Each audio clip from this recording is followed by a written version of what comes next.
Infant baptism. All right, so I'm going to go again. I'm going to go quickly over these, but I'm going to show you my notes here. First off, we know that baptism foreshadows, or rather, circumcision foreshadows baptism. In the Old Covenant, initially it was given to everybody, Abraham, all babies 8 days old and older, which is interesting because actually it takes about 8 days for babies to start blood clotting. And so even today, we don't, if you're going to have your child circumcised, they wait 8 days.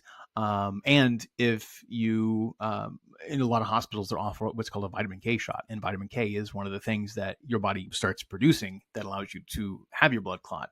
But for the first week of life, babies don't have that naturally. And so they give that to them so that if your baby is injured, he doesn't have a high chance of bleeding out and dying. Babies are basically hemophiliacs for the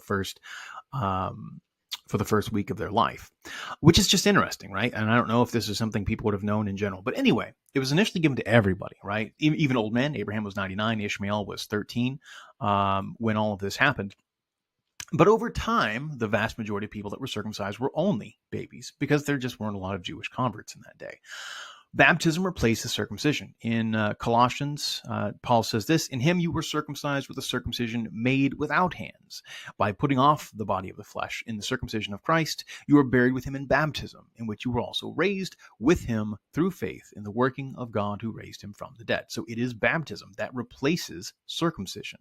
And so in the Old Covenant, when we see entire households being baptized, these entire households include children 8 days old and older. So too, when we see children being circumcised or baptized in the New Testament, you're going to see entire households here in just a minute.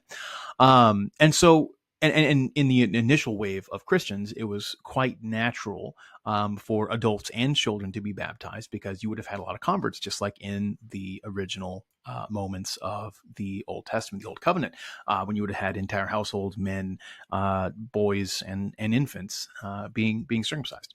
So we see in Acts 10, Peter baptizes the entire house of Cornelius, which again, the entire house, the oikos, includes children and young infants. There isn't a single word in Scripture about baptism being limited to adults. So this very belief is at the very least non-scriptural. Paul baptizes Lydia and her entire household. The word household, again, oikos, means a house that includes children. And in fact, Paul baptizes the entire house based on Lydia's faith, not the faith of the members of the household. This demonstrates that parents can present their children for baptism based on the parents' faith, not the children's faith. And this actually squares with two other passages in Scripture that I don't have marked down here. One of them is Mark 2, where the friends bring Jesus a paralytic.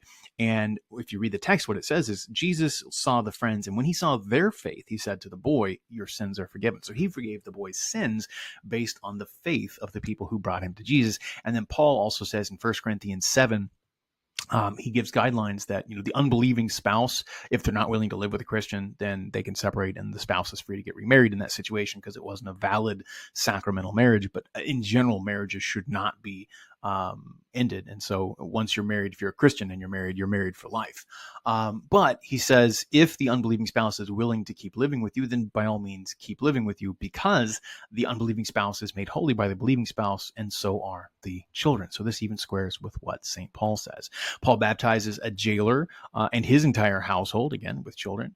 And we see baptism is never limited to adults and those of the age of reason. You can actually see all of these verses: Luke 19:9, John 4:53, Acts 11:14, 1 Corinthians 1:16, 1 Timothy 3:12, Genesis 31:41 for Old Testament reference, 36:6, 41:51, and Joshua 24, etc., where you'll see oikos. So this is if you're looking at the Septuagint, which is the Greek translation, always or almost generally always includes children in the passage.